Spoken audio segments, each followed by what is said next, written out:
and Al-Qaeda linked group Syrian rebels, once denied, now key to anti-Assad victories.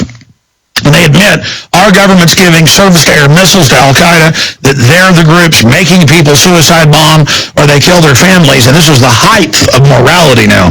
But I've got to give my rights up or Al-Qaeda will kill me. And here's some of the other news. TSA seeks permission to conduct safety assessments on highways. TSA is creating and maintaining a watch list of Americans who violate its policies. Breaking. The whole Trayvon Martin situation now with the bloodied photos. Why did the media cover that up in the government? Because they want to get racial division in this country. That is just some of what we've got. And then dealing with the financial fiscal cliff that Max Keiser has been talking about. Earlier I read the headlines out of England. I'm looking for that article right now, where the Bank of England head said this is like a world war. It is so bad, and basically said there's no way to pay things off. Here it is. I actually found it. We can document cam shot this for TV viewers. This is as bad as a world war. Bank of England bosses' grim view of financial crisis, which has left a debt that will be paid by our grandchildren. It's not meant to be paid. It's mega banks putting out derivatives that we then back up with the Federal Reserve. Europe's doing the same thing. $40 billion a month paid directly to the private shareholders of the Federal Reserve, J.P. Morgan Chase, Goldman Sachs, and others. And now we're hearing the head of J.P. Morgan Chase, who ran disgusting ads during the football on Thanksgiving, literally saying J.P. Morgan Chase brought you Thanksgiving. And free markets when they're one of the biggest recipients of corporate welfare. You can see their plan, global banker occupation. You can see it all now, totally naked in our face. And we have now entered the la-la land. Max Keiser, where on earth are we going? Break down the points I've made, because you've said that you believe by April, that's now only 3 or 4 months away, that it's going to be clear that we're in a full-bore collapse. What is your overall take since you were on a month ago? Oh yeah, five months away to April. Holding to my prediction, Alex Jones, that we will have a catastrophic event. And the question was, what would be the trigger? You know, on this show, your show, we talked about the potential trigger points. And one that I mentioned a couple of months ago, which is now on the radar of a lot of people, is in Japan, because Japan has the worst debt situation in the world, and they're bringing a new government in a couple of weeks who has publicly stated that he wants to bring in a quadrillion in yen printing, and he wants to kill the Japanese yen, which would possibly be the first of the G7 nations to enter into a hyperinflationary currency collapse.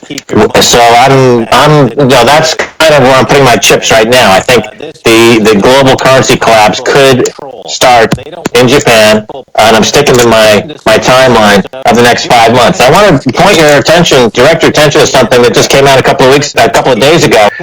In Switzerland now, they've introduced negative interest rates.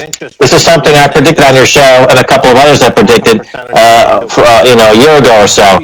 And so if you keep your money in a Swiss bank, they charge you to keep your money in a Swiss bank. It's a negative interest rate.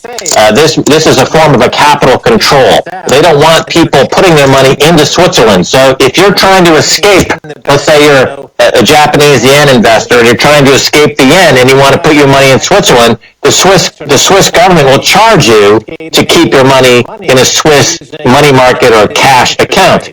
And right now there are 6 countries in Europe that charge negative interest rates, with Switzerland charging a negative up to a 0.5 percentage point to a point on 2-year paper. And there's 5 other countries that offer negative interest rates. So this idea of putting your money someplace where it's going to be safe, well, these countries have figured this out, and they're charging you to keep your money in the bank. So not only do you have inflation to deal with, but you have the fact that the banks are now openly confiscating your money using negative interest rates.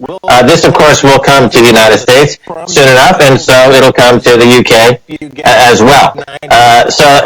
Here's another big story from Just Breaking, which is part of what we talked about on your show before.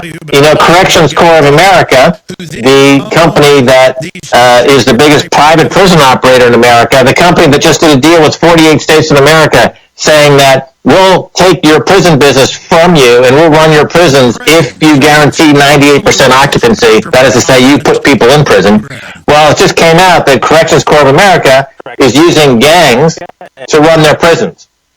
So this is like a gang Ponzi scheme, where the gangs run the prisons to go and put more gangs in prison to run the prisons. And then they rotate them out back on the street to be protected by the police, the certain groups to run the drugs, to launder it back through the megabanks publicly who've been caught and don't get in trouble, who then own the subsidiary private prisons. So it's an absolute full-spectrum dominance program.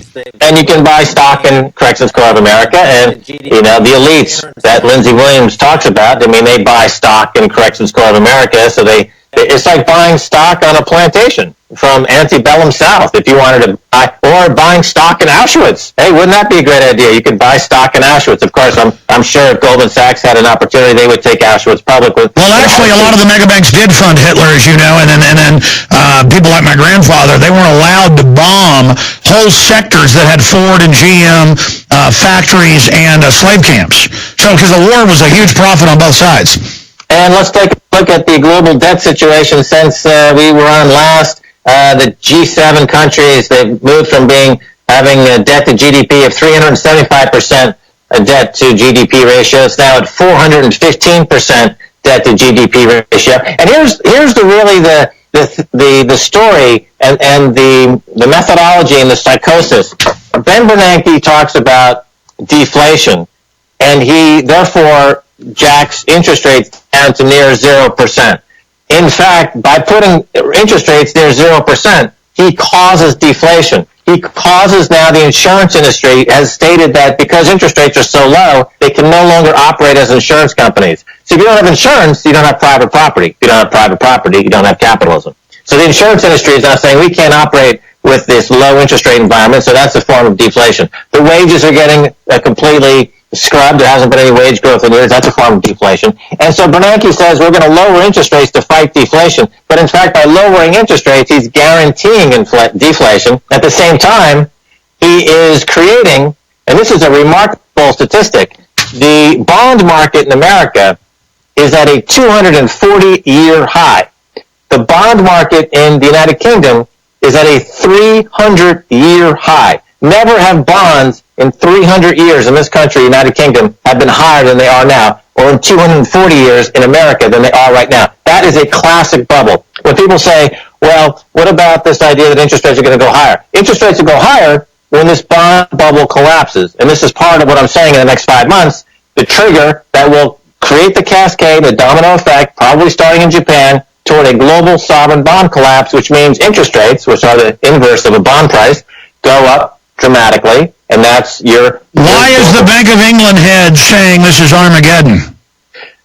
Well, he's now leaving. Mervyn King is on the way out. They're bringing this Canadian in. Here's a perfect example of what you talk about, the New World Order. The fact that you can just plug and play and take a Canadian central banker and stick it into a British institution, the Bank of England, without anyone questioning, well, who are they answering to? They're not answering to the sovereign in which they work. They're answering to a global banking establishment. If you can just take the Canadian central banker and put him into London, then they're going to take who's going to fill the the Canadian central bank. That'll probably be somebody from the global banking establishment. And that's like Ireland. It's like Greece. It's like Italy. They just appoint not just the bankers, but the presidents and prime ministers now, and then brag we're in a world government in hundreds of newspapers, but then have the Southern Poverty Law Center say you're a terrorist if you talk about it.